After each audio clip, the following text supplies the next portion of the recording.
अस्सलामुअलैकुम वरहमतुल्लाह नहमदुहु व नुसल्ली अला रसूलिहिल करीम अम्मा बाद फ़अऊज़ु बिल्लाहि मिनश शैतानिर रजीम बिस्मिल्लाहिर रहमानिर रहीम रब्बि इश्रह ली सदरी व यस्सिर ली अमरी वहलुल उक़दतम मिन लिसानी यफ़क़हू क़ौली। हमारी तिलावत रह गई थी, उसको सुन लेते हैं आयत नंबर 22 से 40 तक इंशाअल्लाह। बिस्मिल्लाहिर रहमानिर रहीम। فحملته فانتبذت به مكانا قصيا فأجاءها المخاض إلى جذع النخلة قالت يا ليتني مت قبل هذا وكنت نسيا منسيا فناداها من تحتها ألا تحزني قد جعل ربك تحتك سريا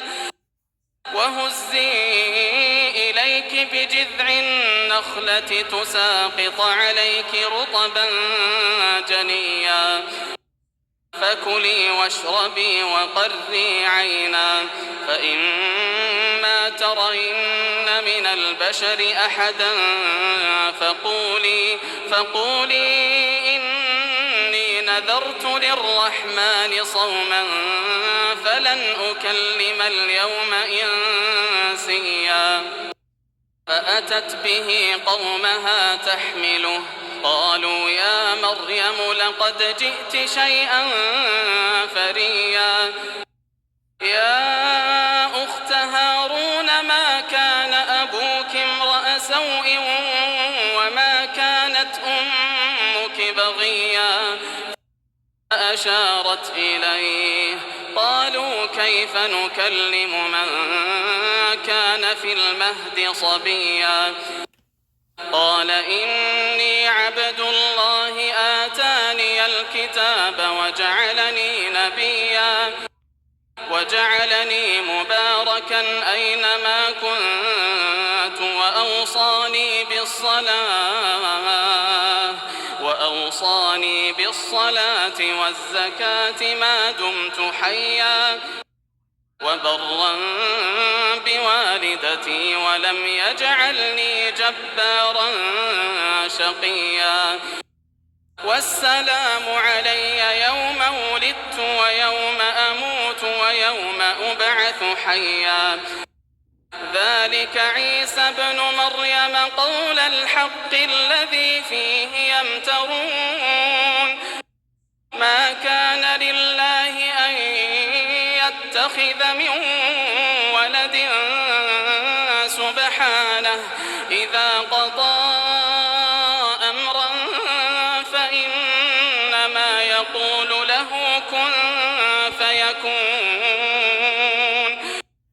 وإن الله ربي وربكم فاعبدوه هذا صراط مستقيم فاختلف الأحزاب من بينهم فويل للذين كفروا من مشهد يوم عظيم أسمع بهم وأبصر يوم يأتوننا لكن الظالمون اليوم في ضلال مبين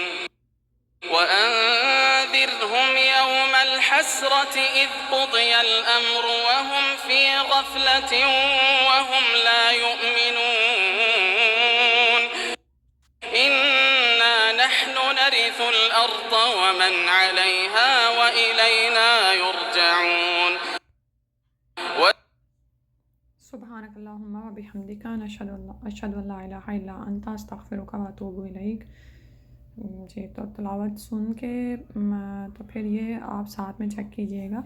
कि जो कुछ आपने पढ़ा है और जो कुछ आपने तफसीर के हवाले से सीखा है, क्या कुरान को सुनते हुए, तिलावत को सुनते हुए आप बग़ैर किसी ज़रिए के इसको समझ रहे हैं, यानी तिलावत के ज़रिए से आपको सारी चीज़ समझ आ रही है